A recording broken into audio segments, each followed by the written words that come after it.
जय भोलेनाथ। आज हम रिवाइज करने जा रहे हैं memorandum of association and articles of association. बहुत ही आसान चैप्टर है, 2 मिनट में हो जाएगा।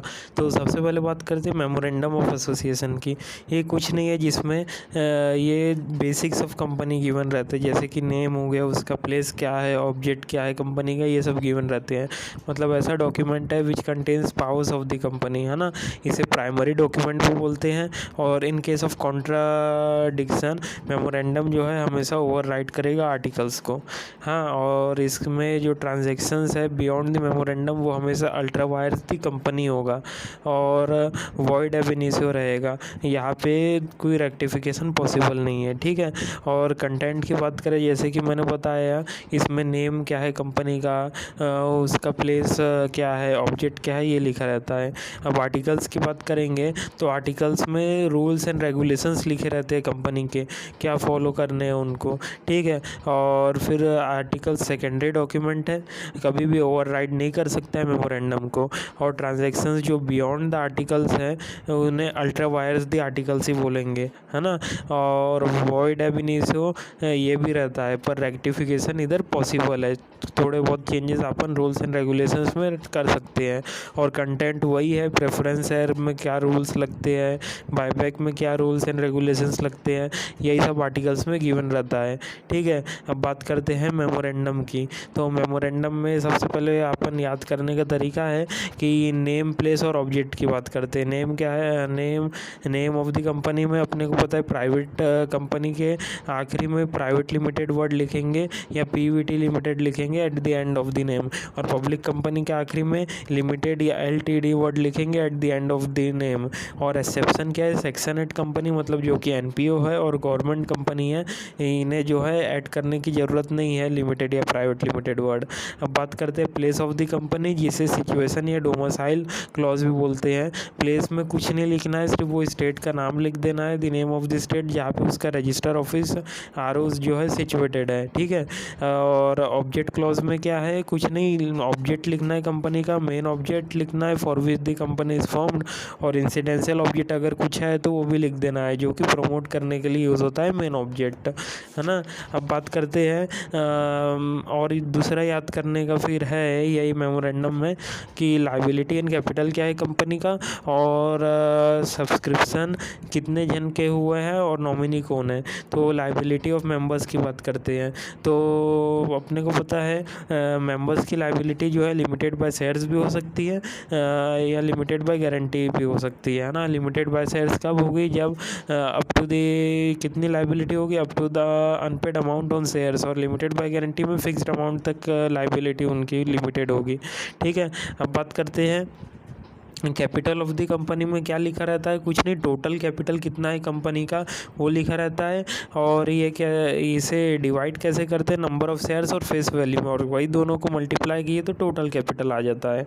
और कैपिटल क्लॉज में जो कैपिटल गिवन रहता है ना मेमोरेंडम में, वो क्या होता है, ऑथराइज शेयर कैपिटल होता है।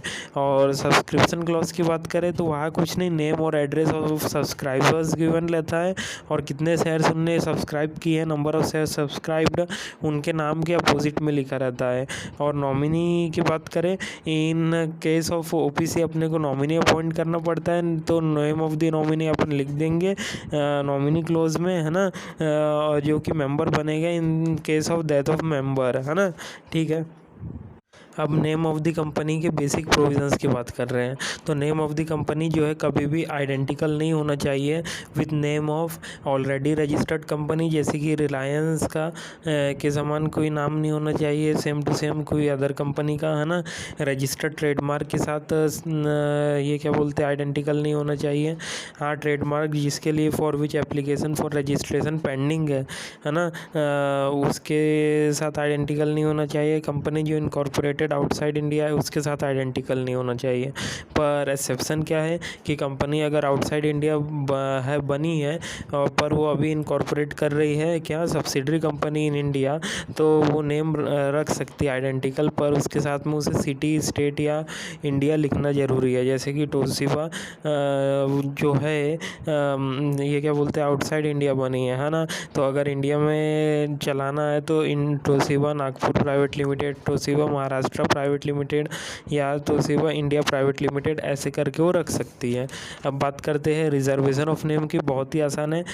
कौन सी कंपनी रिजर्व कर सकती है नेम? प्रपोज कंपनी जो कि आगे चल के बनने वाली है, या एग्जिस्टिंग कंपनी जो कि ऑलरेडी बनी है ना, जैसे कि रिलायंस। अब बात करते हैं कैसे रिजर्व करेंगे नेम, और कुछ नहीं, ऑनलाइन रिजर्वेशन फाइल करना पड़ेगा MCA की वेबसाइट पे, जो कि www.mca.gov.in।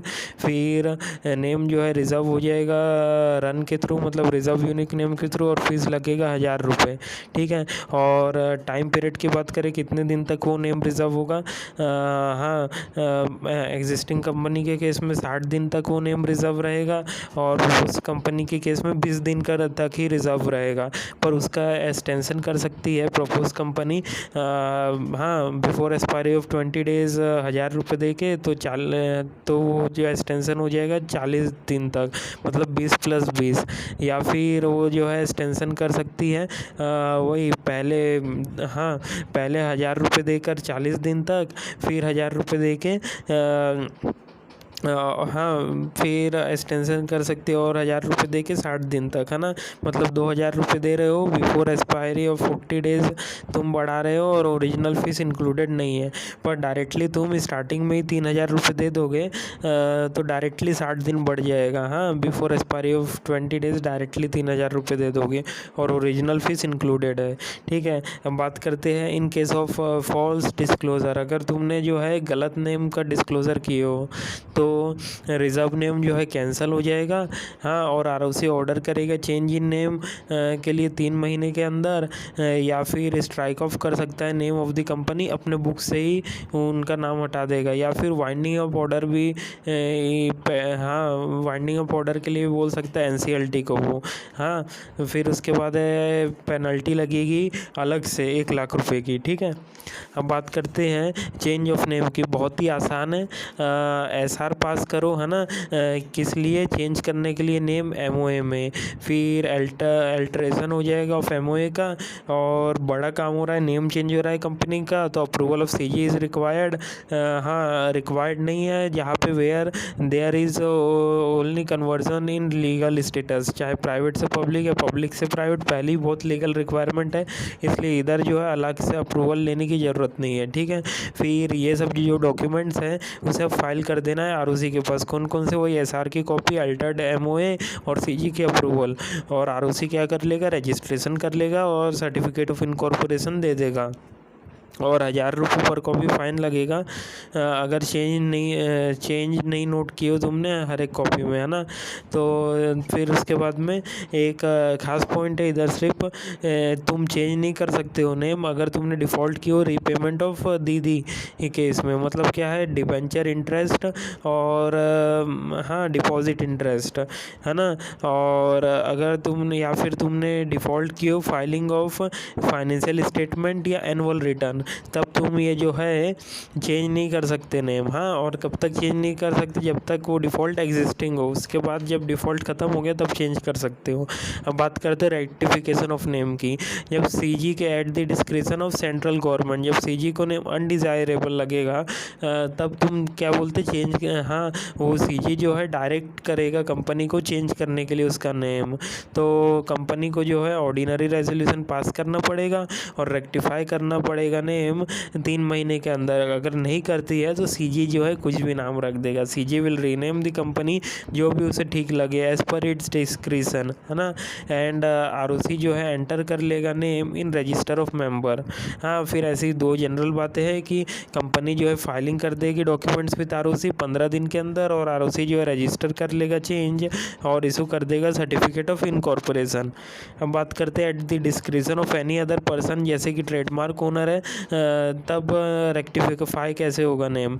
अरे ट्रेडमार्क ओनर जो था ना, उसे नेम जो है सही नहीं लग रहा है, सेम टू सेम भाई कंपनी ने नाम रख लिया है, तो ट्रेडमार्क ओनर जो है फाइंड करेगा नेम उसके कंपनी का, हाँ, identical with the name of the trademark, है ना। तो एप्लीकेशन कर देगा CG को, पर एप्लीकेशन जो है ना 3 साल के अंदर ही करना पड़ेगा फ्रॉम वो इनकॉर्पोरेशन ऑफ अदर कंपनी, है ना, जो अदर कंपनी बनने वाली उसके इनकॉर्पोरेशन से, या जिस दिन से वो अदर कंपनी का नेम चेंज हुआ है, change of name of other company, वहाँ से 3 साल काउंट होंगे। ठीक है, अब ये सब होने के बाद अब सेम पॉइंट है कि सीजी जो है नेम अनडिज़ायरेबल लग रहा है तो वो डायरेक्ट करेगा कंपनी को चेंज इट्स नेम में। कंपनी ऑर्डिनरी रेजोल्यूशन पास करेगी और कंपनी जो है रेक्टिफाई करेगी नेम 3 महीने के अंदर। अगर नहीं की तो सीजी जो है रीनेम कर देगी कंपनी को। और जनरल बात है वही दोनों लिख देना है कि फाइलिंग विद आरओसी 15 दिन के अंदर, और आरओसी कर लेगा registration of the change and will issue certificate of incorporation. ठीक है,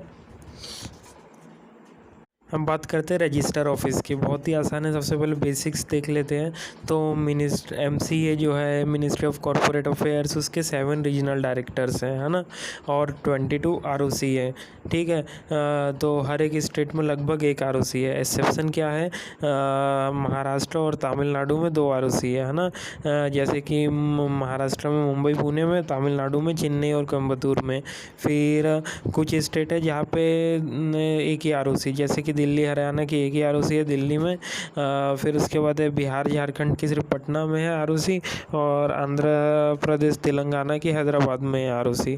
ठीक है, अब बात करते हैं 7 नॉर्थ ईस्टर्न स्टेट की भी एक ही ROC है जो कि शिलोंग में है। और ऐसी नोट वाली बात है कि लोकल लिमिट मतलब वही सिटी वही टाउन में। ठीक है, अब बात करते हैं रजिस्टर ऑफिस। रजिस्टर ऑफिस के इस्टेब्लिशमेंट जो है कब करोगे, टाइम पीरियड क्या है, 30 दिन फ्रॉम इनकॉर्पोरेशन। हाँ, रजिस्टर ऑफिस को इस्टेब्लिश कर लेना। और कुछ फाइलिंग भी करना पड़ेगा क्या, हाँ फाइलिंग करना पड़ेगा, वेरिफिकेशन विथ ROC, है ना। क्या क्या खुद का है ना, रजिस्टर ऑफिस सेल्फ ओन्ड है ना तो टाइटल डीड, अगर रेंट या लिस्ट आउट है ना तो रेंट एग्रीमेंट, रेंट रिसिप्ट पर 1 महीने से वो पुराना नहीं होना चाहिए, not older than 1 month. Authorization of owner, और जो भी यूटिलिटी बिल्स है सब दे दो, पर वो जो है 2 महीने से पुराना नहीं होना चाहिए। मतलब रेंट एग्रीमेंट 1 महीने से पुराना और बाकी यूटिलिटी बिल्स 2 महीने से पुराना नहीं होना चाहिए। अब बात करते हैं change of name of ROC, है ना। तो बहुत ही आसान है, with in local limit change हो रहा है, मतलब सेक्टर 1 नोएडा से सेक्टर 125 नोएडा, मतलब सेम सिटी में हो रहा है ना, तो कुछ नहीं यार, घर वालों से पूछ लो, मतलब बोर्ड रेजोल्यूशन पास कर लो, हाँ, और फाइल कर दो विद ROC 30 दिन के अंदर। ROC कर लेगा रजिस्ट्रेशन, और delay must be noted in every copy, otherwise penalty लगेगी 1000 रुपये पर कॉपी और मैक्सिमम 1 लाख, है ना। ये अपना जनरल बातें थी, है ना। और अगर आउटसाइड द लोकल लिमिट हाँ चेंज हो रहा है ROC, तो पहले बात करेंगे नोएडा से मिर्ज़ापुर जा रहा है, मतलब सेम स्टेट है, सेम ROC है ना। तो वही है, बोर्ड रेजोल्यूशन और बाकी तीनों पॉइंट तो होंगे ही, सिर्फ याद रखना एक चीज़ और बढ़ जाएगी, स्पेशल रेजोल्यूशन। ठीक है, फिर मुंबई से पुणे में हाँ ROC चेंज हो रहा है, तो अपने को पता है डिफरेंट ROC है पर स्टेट सेम ही है ना। तो बोर्ड रेजोल्यूशन तो रहेगा ही और बाकी तीनों पॉइंट भी रहेंगे, सिर्फ स्पेशल रेजोल्यूशन वो जो है वो भी बढ़ेगा। और हाँ डिफरेंट ROC है ना पर स्टेट सेम है, तो रीजनल डायरेक्टर वाला रोल आ जाता है, इसलिए एप्लीकेशन देंगे रीजनल डायरेक्टर को और फाइल कर देंगे डॉक्यूमेंट्स विच रीजनल डायरेक्टर। वही जनरल बातें हैं, कौन कौन से डॉक्यूमेंट, हाँ BR हो गया, SR हो गया, डिक्लेरेशन कि हमने कभी डिफ़ॉल्ट नहीं किए हैं, फिर लिस्ट ऑफ क्रेडिटर्स और एक्नॉलेजमेंट कॉपी दे देना चीफ सेक्रेटरी की, है ना, कि ये क्या बोलते हैं नो एम्प्लॉई का ये क्या बोलते हैं हटाए हैं, और fact of creditor are correct, है ना, ये दे देना, फाइल कर देना। ठीक है, जनरल बात थी। और ROC क्या कर लेगा, अप्रूवल दे देगा 15 दिन के अंदर, हाँ, फिर मतलब RD रीजनल डायरेक्टर अप्रूवल देगा। ठीक है, अब बात करते हैं आउटसाइड द स्टेट चेंज हो रहा है, जैसे कि पटना से डायरेक्ट चले जा रहे हो तुम झारखंड, है ना, तब क्या होगा, वही बाकी बोर्ड रेजोल्यूशन और तीनों पॉइंट वही है, सिर्फ इस बार स्पेशल रेजोल्यूशन जो है उसके साथ में CG को भी एप्लीकेशन देना पड़ेगा। तो application shall be made with CG, वही डॉक्यूमेंट्स देना पड़ेगा अपने को CG को, BR की कॉपी, SR की कॉपी, है ना, डिक्लेरेशन की कोई भी डिफ़ॉल्ट नहीं किया है ना, वही सब चीज़ें हैं। सिर्फ याद रखना इधर मेमोरेंडम भी चेंज होगा, क्योंकि स्टेट चेंज हो रहा है, उसका नेम क्लॉज चेंज हो रहा है ना, इसलिए मेमोरेंडम भी चेंज होगा और चेंज उसका नोट करना पड़ेगा हर एक कॉपी में, वरना 1000 रुपये पर कॉपी वही लगेगा, क्योंकि मेमोरेंडम जब भी चेंज हो रहा है ये पॉइंट आएगा ही आएगा। और बाकी एक एक्स्ट्रा हाँ, और सीजी जो है डिस्पोज ऑफ कर देगी एप्लीकेशन 60 दिन के अंदर, मतलब अप्रूवल दे देगी।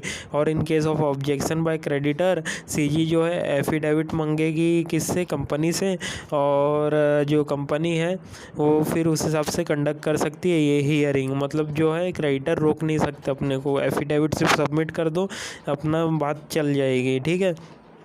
और याद रखना है कि जो फाइल कर रहे हैं ना आरओसी, वो 30 दिन के अंदर फाइल करना है, और दोनों आरओसी में फाइल करना है, जिस स्टेट में पहले थे उस आरओसी में भी, और जिस स्टेट में अभी जा रहे हो उस आरओसी में भी, ठीक है। और रजिस्टर ऑफिस की बात करें तो रजिस्टर सिर्फ आरओसी में एक ही जगह करना है जहाँ अभी जा रहे हो, और डिले की इसमें पेनल्टी लगेगी जो कि मैंने बता दिया है ना। फिर उसके बाद में अपना कुछ एक्स्ट्रा बात है कि नोटिस देना पड़ेगा अपने को 30 दिन के अंदर फ्रॉम फाइलिंग ऑफ एप्लीकेशन, किसे, पब्लिक नोटिस देना पड़ेगा, है ना। 2 न्यूज़पेपर में, एक इंग्लिश प्लस वर्नाकुलर, और इंडिविजुअल नोटिस देना पड़ेगा वही अपने आउटसाइडर वालों को, है ना, जो कि क्रेडिटर है, डिबेंचर होल्डर है आरओसी से भी। और वो ऑब्जेक्शन रेज कर सकते 15 दिन के अंदर, नो ऑब्जेक्शन मतलब डीम्ड अप्रूवल। अब बात करते हैं change in object of company. बहुत ही आसान है, एग्जांपल के थ्रू समझेंगे। सूरज मोबाइल्स लिमिटेड है ना, ये जो है पब्लिक इशू ला रहा है 500 करोड़ का, और उसके प्रोस्पेक्टस में क्या लिखा है कि ये नया प्लांट लगाएगा हरियाणा में, है ना, किसका, मोबाइल का, ठीक है। तो इसे क्या करना पड़ेगा, सबसे पहले पब्लिक इशू ला रहा है तो स्पेशल रेजोल्यूशन पास करना पड़ेगा, और मेमोरेंडम ऑफ एसोसिएशन जो है अल्टर करना पड़ेगा, क्योंकि आगे चल के इसका ऑब्जेक्ट भी थोड़ा चेंज हो रहा है इसलिए, ठीक है। तो ये 480 करोड़ तो वही प्लांट ऑफ मोबाइल में लगा दे रहा है, ठीक है। तो इसके लिए जब भी पब्लिक इशू लाते हैं तो पब्लिक नोटिस दो और पोस्ट करो वेबसाइट पे, और कंसेंट लो शेयर होल्डर्स की स्पेशल रेजोल्यूशन पास करके। और जो कि शेयर होल्डर्स जो है नाराज़ है ना, डिसेंटिफाई है ना, उन्हें एग्जिट रूट दो उन शेयर होल्डर्स को, है ना। तो ये बातें करना पड़ेगा क्यों कर, हाँ। और बाकी ये जो 480 करोड़ की बात हो गई, बाकी 20 करोड़ जो रिमेनिंग है वो बोल रहा है प्लांट बनाएंगे, मैन्युफैक्चर करेंगे नमकीन और चिप्स, ये तो कर ही नहीं सकता, तो वही बोल रहा है एग्जिट रूट देना, ये सब बातें, ठीक है। तो ये हो गया। तो वही लिखा है इन case of public issue, company अगर इन्वेस्ट करना चाहती अनयूटिलाइज मनी नए ऑब्जेक्ट में, तो उसे यही सब चारों चीज़ें करना पड़ेगा, और साथ में उसे पब्लिक नोटिस में क्या क्या चीज़ें बताना पड़ेगा कि टोटल कितना मनी रेस किए हैं, और कितना अमाउंट यूटिलाइज़ हो रहा है, अमाउंट को लेके बातें हैं, कितना अमाउंट यूटिलाइज़ हो रहा है, कितना रिमेनिंग है, कितने इन्वेस्ट करेंगे नए ऑब्जेक्ट में, और फिर नए ऑब्जेक्ट का क्या है और उसके reason and impact of new object on the investment, ये लिख देना, ठीक है। और बाकी ये तो मस्ट वाली बात ही है कि अपना फाइलिंग करना पड़ेगा आरओसी के पास, वही एसआर की कॉपी, अल्टर्ड एमओए और सीजी की अप्रूवल अगर कोई है वो आप भी अपन डिस्कस करेंगे। आरओसी कर लेगा रजिस्ट्रेशन, और change must be noted in every copy, otherwise fine लगेगा 1000 रुपये पर कॉपी। वो इस तीनों मस्ट वाले पॉइंट है, ठीक है। अब सीजी की अप्रूवल कब लगेगी, अगर तुम ऑब्जेक्ट चेंज हो रहा है तुम्हारा नेम ऑब्जेक्ट के कारण, है ना, इन case of change in name by reason of change in object, तो अप्रूवल ऑफ सीजी मस्ट है, ठीक है। अब बात करते हैं चेंज इन लाइबिलिटी क्लॉज। बहुत ही आसान है, generally liability of member can not be increase नहीं कर सकते हैं। एक्सेप्शन जब मेंबर खुद बोल रहे हैं, है ना, तो स्पेशल रेजोल्यूशन इस पास, मेंबर जो है खुद ही लाइबिलिटी इंक्रीज करने बोल रहे हैं तब, या फिर जब ऐसी कंडीशंस हो जा रही है कि कंपनी क्लब है या सिमिलर एसोसिएशन है, और मेंबर्स जो है वो क्या देते हैं, रिकरिंग सब्सक्रिप्शन देते हैं, बाउंड टू पे रिकरिंग सब्सक्रिप्शन।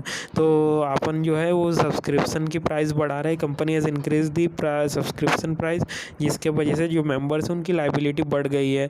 तो ऐसे केस में वो जो है लाइबिलिटी जो है चेंज हो गई, ठीक है। अब बात करते हैं डिस्क्लोज़र ऑफ नेम की बहुत ही आसान है। अगर बिज़नेस प्लेस तुम्हारा फिज़िकल है ना, तो दो चीज़ें तो बतानी पड़ेगी तुम्हें, नेम ऑफ कंपनी और एड्रेस ऑफ रजिस्टर ऑफिस, है ना। कैसे, अच्छी जगह पे, मतलब कॉन्स्पिशियस पोजीशन पे, और दिखने वाले लेटर पे, लेजिबल लेटर्स पे, और जो लोकल लैंग्वेज है उसमें भी, ठीक है। और अगर इलेक्ट्रॉनिक में बिज़नेस प्लेस है तुम्हारी, जैसे नेट, हाँ वेबसाइट है, ये सब है, तो नेम और एड्रेस तो बताना ही पड़ेगा, नेम ऑफ कंपनी और एड्रेस ऑफ रजिस्टर ऑफिस, है ना। और साथ में ही तुम्हें ईमेल आईडी, टेलीफोन, फैक्स और वेबसाइट की, हाँ जो भी कंपनी की है ये सब चीज़ें वो देनी पड़ेगी, और CIN नंबर और नेम ऑफ पर्सन भी बताना पड़ेगा, ठीक है। और इनवॉइस लेटर में भी इलेक्ट्रॉनिक में जो बातें हैं सेम टू सेम है, ठीक है। और सील और नेगोशिएबल इंस्ट्रूमेंट वाले केस में कम जगह रहती है ना अपने पास उसमें, इसलिए सिर्फ नेम ऑफ द कंपनी लिख देना वो काफ़ी है, डिस्क्लोज़र करना है, ठीक है। और बात करें इंपॉर्टेंट पॉइंट कि अलॉन्ग विथ नेम, हाँ जो पहले नेम था ना वो मेंशन करना पड़ेगा 2 साल तक, हाँ except in case of common sale, ठीक है। इधर भी फॉर्मर नेम कॉमन सेल में थोड़ी नहीं बताएंगे, इतनी सी जगह रहती है, ठीक है।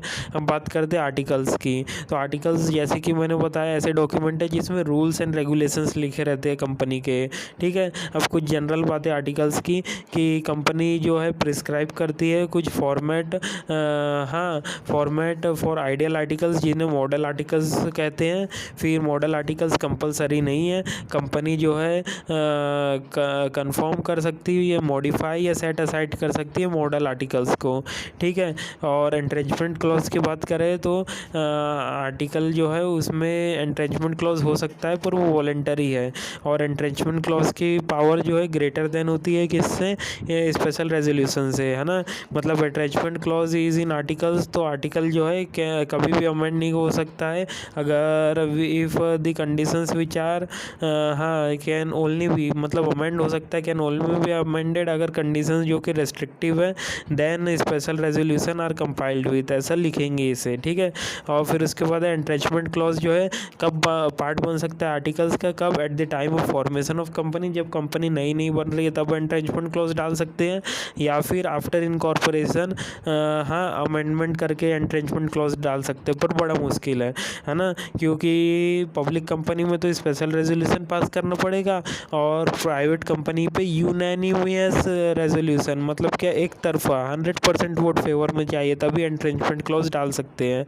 और फिर फाइनली अमेंडमेंट आर्टिकल्स अगर कभी करा रहे हैं तो उसे भी फाइल करना पड़ता है अपने को ROC के पास 30 दिन के अंदर, ठीक है। अब बात करते हैं स्मॉल कॉन्सेप्ट है, छोटे मोटे, कि जो प्रोविजंस ऑफ कंपनीज एक्ट 2013 है ना वो हमेशा ही ओवरराइड करेंगे जो भी चीज़ लिखी है, एनीथिंग कंटेंड इन, हाँ क्या बोलते हैं अपना MOA आर्टिकल्स, एग्रीमेंट, रेजोल्यूशन, किसी में भी लिखी हो एक्ट हमेशा ऊपर रहेगा, ठीक है।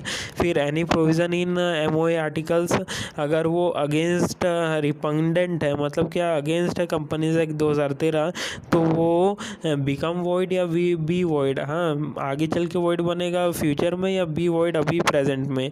और आर्टिकल्स में जैसे कि 300 प्रोविज़न है वो वैलिड रहेंगे, है ना, सिर्फ 3 प्रोविज़न जो कि अगेंस्ट द एक्ट है वही वॉइड रहेंगे।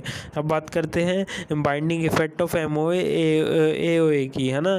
तो अपने को पता है आफ्टर इनकॉर्पोरेशन कंपनी जो है बाउंड हो जाती है मेंबर्स के लिए, और मेंबर्स जो है बाउंड हो जाते हैं कंपनी के लिए, और साथ में ही मेंबर्स बाउंड हो जाते हैं मेंबर्स के लिए। तो अपने को पता है कि ये क्या बोलते हैं, ये 3 जन एक दूसरे के लिए बाउंड होते हैं, ठीक है। पर कंपनी कभी भी बाउंड नहीं होती है आउटसाइडर्स के लिए जो कि मेंबर नहीं है। जैसे कि बात करेंगे एग्जांपल की, तो MOA और AOA दोनों में से कहीं भी लिखा है कि कंपनी अपॉइंट करेगी किसी B को लॉ ऑफिसर या FO सॉलिटर, है ना, पर हाँ पर ऐसा कोई बाइंडिंग नहीं है ना, कंपनी जो है बाउंड नहीं है आउटसाइडर को, ज़रूरी नहीं है वो वो बी को ही अपॉइंट करे, किसी और को भी कर सकती है, ये बात लिखी है, ठीक है। फिर उसके बाद है सेक्शन 15 एल्टर ऑफ एमओए। ये जो अपन अभी बहुत बार पढ़ते आए हैं, जब भी एल्टर होता है MOA, change must be noted in every copy, otherwise fine लगेगा 1000 रुपये पर कॉपी, ठीक है। और पेनल्टी अपने को लगेगी इन केस ऑफ डिले 1000 रुपये पर कॉपी फाइन, है ना। फिर उसके बाद बात करेंगे, अगर हाँ मेंबर्स डिमांड कर रहे कॉपी ऑफ एओए एमओए, तो हाँ तो उन्हें दे दो 7 दिन के अंदर, नहीं तो फाइन लगेगा 1000 रुपये पर कॉपी, मैक्सिमम 1 लाख रुपये तक। अब बात करते हैं अपन डॉक्ट्राइन की, है ना। तो सबसे पहले तो एग्जांपल देख लेते हैं। एग्जांपल नंबर 1, ये डॉक्ट्राइन ऑफ अल्ट्रा वायर्स और कंस्ट्रक्टिव नोटिस दोनों का है। तो सबसे पहले डेल कंप्यूटर्स लिमिटेड है, तो इसके ऑब्जेक्ट क्लॉज में क्या पावर लिखी है, ये वो मैन्युफैक्चर कर सकता है, सेल कर सकता है कंप्यूटर, लैपटॉप एक्सेट्रा। तो अब 2 जन हैं, आशीष और अनुराग हैं। आशीष ने क्या परचेज़ किया है, बैटरीज, कीबोर्ड, माउस, ये सब तो with in the powers of company है, तो इंट्रा वायर्स दी कंपनी है, वैलिड है। पर अनुराग ने परचेज़ किया है रिफिल, अरे कंप्यूटर बनाने वाली से रिफिल लिया है 2 लाख का, है ना। ये बियॉन्ड द पावर है, अल्ट्रा वायर्स दी कंपनी है, ये वॉइड है, भी स्टार्टिंग से ही वॉइड है। नाइदर कंपनी नॉर ट्रेडर, दोनों के पास कोई राइट नहीं है। अनुराग जो है पैसे रिकवर नहीं कर सकता। तो वही अभी देख लेते हैं इनके फिर कॉन्सेप्ट, कि वही डॉक्ट्राइन ऑफ अल्ट्रा वायर्स में अपने को क्या बोलता है कि पावर देखना पड़ता है, जो कि कंपनीज एक्ट 2013 में लिखी हुई रहती है, या कंपनी के ऑब्जेक्ट क्लॉज में लिखी रहती है ना। मेन और इंसिडेंशियल वो देख के काम होता है। अगर with in the powers of company है तो इंट्रा वायर्स दी कंपनी है, वैलिड है। पर आउटसाइड द पावर्स जाता है तो अल्ट्रा वायर्स दी कंपनी है, वॉइड है। हाँ, और डॉक्ट्राइन ऑफ कंस्ट्रक्टिव नोटिस देख लेते हैं। तो ये क्या होता है, ये फेवर ऑफ कंपनी में काम करता है। कैसे, मैं बताता हूँ। कि ये बोलता है कि आउटसाइडर जो है must read the and understand, है ना, memorandum and association before forming the contract with the company. मतलब कॉन्ट्रैक्ट करने से पहले ही आउटसाइडर को अच्छे से रीड करना चाहिए, है ना। अगर आउटसाइडर ने रीड नहीं किया है तो उसे जो है ही इज़ नॉट एंटाइटल्ड, कुछ नहीं मिलेगा उसे राइट अगेंस्ट द कंपनी, ठीक है। फिर उसके बाद में ये अब बात करते हैं डॉक्ट्राइन ऑफ इंडोर मैनेजमेंट की एग्जांपल की, है ना। तो वही है, एक कंपनी है जिसके आर्टिकल्स मेमोरेंडम में लिखा है कि वो ऑब्टेन कर सकती है लोन कोई भी अमाउंट का, हाँ लोन ऑफ एनी अमाउंट, पर वो लोन जो है 10 करोड़ से ज़्यादा हुआ तो अप्रूवल ऑफ शेयर होल्डर लगेगी। इससे समझ में क्या आ रहा है, up to 10 crore board resolution से ही काम हो जाएगा। उसके बाद में बोर्ड रेजोल्यूशन और शेयर होल्डर से भी पूछना पड़ेगा, ठीक है। अगर तो देखते हैं, कंपनी का डायरेक्टर ढोलू है, उसने लोन लिया है 25 करोड़ का फ्रॉम अर्जुन, है ना। तो अर्जुन में भी पता है कि क्या किया है, वो बराबर रीड किया है मेमोरेंडम एंड आर्टिकल्स, है ना। उसने जो है वो गुड फेथ में भी है एक्ट किया है। डाउट के वक्त उसने रीजनेबल इंक्वायरी किया है, और ट्रांजैक्शन जो इंट्रा वायर्स दी कंपनी है उसने देखा है ना। तो पता है 25 करोड़ का लोन लिया है, मतलब अर्जुन ने ये सब चीज़ किया है। तो क्या होगा, देखा है तो अप्रूवल ऑफ मेंबर्स तो इसने लिया नहीं है, तो ये अल्ट्रा वायर्स दी डायरेक्टर्स है ना। मतलब इंटरनल मिसमैनेजमेंट है, पर ये इंट्रा वायर्स दी कंपनी है, क्योंकि लोन तो कितने का भी अमाउंट का ले सकते हैं। तो फाइनली कंक्लूजन क्या हुआ, अर्जुन जो है रिकवर कर सकता है मनी पूरा का पूरा 25 करोड़, 10 करोड़ से तो वो कंपनी लायबल होगी, 15 करोड़ के लिए डायरेक्टर लायबल होंगे, ठीक है। अब तो और इसके एक बार अब मेन नोट्स में इसका कॉन्सेप्ट देख लेते हैं कि वही है, ये doctrine of indoor management favour of outsider में है, कि आउटसाइडर जो है एक्शन ले सकता है भाई कंपनी के अगेंस्ट में, अगर उसने रीड किया है मेमोरेंडम एवं आर्टिकल्स अच्छे से, एक्ट किया है गुड फेथ में, और डाउट के वक्त उसने रीजनेबल इंक्वायरी किया है, और ट्रांजैक्शन जो इंट्रा वायर्स दी कंपनी है। पर इसका एक्सेप्शन भी है। अब बात करते हैं इंडोर मैनेजमेंट के एक्सेप्शन की। तो इसके एग्जांपल देख लेते हैं। सबसे पहले कि कंपनी है, उसके शेयर सर्टिफिकेट में जो है फोर्स साइन है CS का। ये तो भाई भले ही शेयर होल्डर ने जो है अच्छे से रीड किया है मेमोरेंडम, गुड फेथ में भी है, और रीजनेबल इंक्वायरी भी किया है, पर ये ट्रांजेक्शन ही इलीगल है ना। अल्ट्रा वायर्स दी कंपनी है, तो ये मतलब ये चारों में से कोई एक भी गलत है तो ये क्या हो जाएगा, हाँ एक्सेप्शन हो जाएगा इंडोर मैनेजमेंट का। हाँ, वो आउटसाइडर को कोई राइट नहीं मिलेगा। मतलब चाहे ये चारों में से कुछ भी हो, अगर उसने रीड ना किया हो मेमोरेंडम आर्टिकल्स, उसने एक्ट ना किया हो गुड फेथ में, या फिर रीजनेबल इंक्वायरी ना किया हो, नॉट मेड रीजनेबल इंक्वायरी, या ट्रांजैक्शन अल्ट्रा वायर्स हैं, ये चारों के चारों केस में ये इंडोर मैनेजमेंट का जो है ये कोई सुविधा नहीं मिलेगी आउटसाइडर को। ठीक है।